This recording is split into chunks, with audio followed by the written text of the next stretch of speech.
पढ़ाई के लिए हम लोग क्या कह रहे हैं? पढ़ाई के लिए हम लोग दो बात कह रहे हैं। एक तो भैया पढ़ाई की जो व्यवस्था को सुधारना है वो एक दिन में, एक साल में सुधरेगा नहीं। अगर बिहार में देश की सबसे अच्छी शिक्षा व्यवस्था बनानी है तो करीब करीब 5.5 लाख करोड़ रुपया खर्च होगा।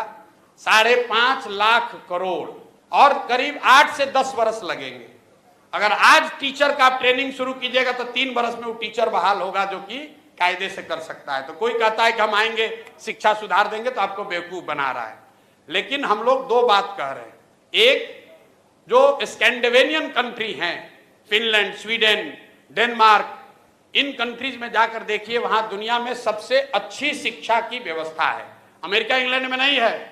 सबसे अच्छी शिक्षा की, प्राइमरी शिक्षा की ये व्यवस्था स्कैंडिनेवियन कंट्रीज में है, फिनलैंड में, स्वीडन में, डेनमार्क में।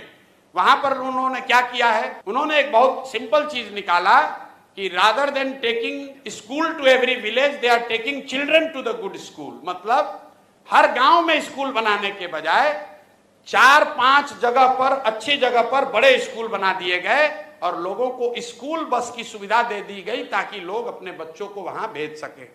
बिहार में इसका जब मैंने अध्ययन कराया तो ये पाया कि प्रखंड के स्तर पर अगर 5 स्ट्रेटेजिक लोकेशंस पर अच्छे विद्यालय बना दिए जाए और स्कूल बस की सुविधा दे दी जाए तो औसतन 8 से 9 किलोमीटर मैक्सिमम बस की दूरी होगी जिस पर कि बच्चों को चलकर आना पड़ेगा। 20 से 30 मिनट से ज्यादा समय उसको नहीं लगेगा।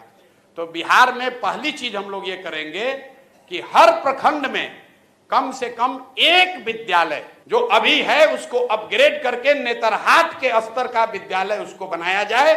ये एक विद्यालय क्यों? इसलिए अगर हर प्रखंड में एक विद्यालय बनाइएगा बढ़िया नेतरहाट के जैसा, जिस एक नेतरहाट के विद्यालय से 1500 IAS IPS बने हैं, वो सरकारी विद्यालय था, यही बिहार के सरकार की व्यवस्था में चलता था और उसमें पढ़ने वाले ज्यादातर लड़के मध्यम और निम्न वर्गीय आर्थिक परिवारों से आए हुए थे। वैसा अगर स्कूल बनाना है तो करीब करीब 15 से 17 हजार करोड़ रुपया खर्च होगा हर साल। इससे ज्यादा पैसा है नहीं बिहार के पास। तो हम लोग ये कह रहे हैं कि हर साल हर प्रखंड में कम से कम एक विद्यालय बनाएंगे ताकि अगले 5 वर्ष में हर प्रखंड में 5 नेतरहाट के स्तर का विद्यालय जरूर हो जाएगा। दूसरी बात, हम अगर 5 वर्ष में शिक्षा सुधारेंगे, आपका लड़का 6वां में है, 8वां में है, आप कैसे सुधरिएगा? आपका समय तो निकलता जा रहा है।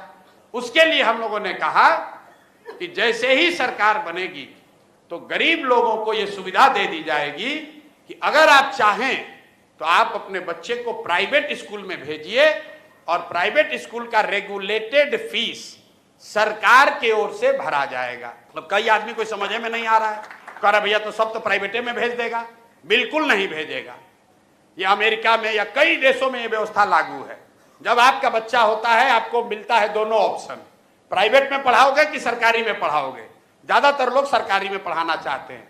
आपसे अभी पूछेंगे कि आपका लड़का साइंस कॉलेज में पढ़ेगा कि पटना में प्राइवेट कॉलेज में पढ़ेगा, आप कहिएगा भैया साइंस कॉलेज में नाम लिखवा दीजिए। आपसे पूछेंगे कि PMCH से मेडिकल करना है कि रमैया से करना है, आप कहे भैया PMCH में हो जाए तो रमैया क्या करने जाएगा। क्यों? क्योंकि सरकारी जो मेडिकल कॉलेज है, साइंस कॉलेज है, वो किसी प्राइवेट कॉलेज से उसका स्तर ऊपर है। तो ये सच्चाई नहीं है कि अगर आपको ऑप्शन मिल जाए तो सब आदमी प्राइवेट में जाएगा। दूसरी बात समझिए कि सरकारी विद्यालय फ्री नहीं है। ये आपको हमको लगता है कि ये फ्री है। सरकारी विद्यालय को चलाने में सरकार खर्च कर रही है 60,000 करोड़ रुपया।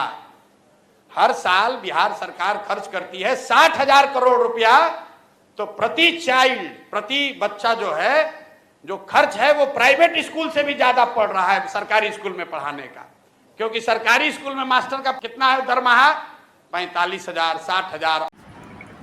नमस्कार, आप देख रहे हैं धर्मेंद्र लाइव न्यूज। अगर ये वीडियो आपको अच्छा लगा तो लाइक और सब्सक्राइब करें और अपना विचार कमेंट में बताएं।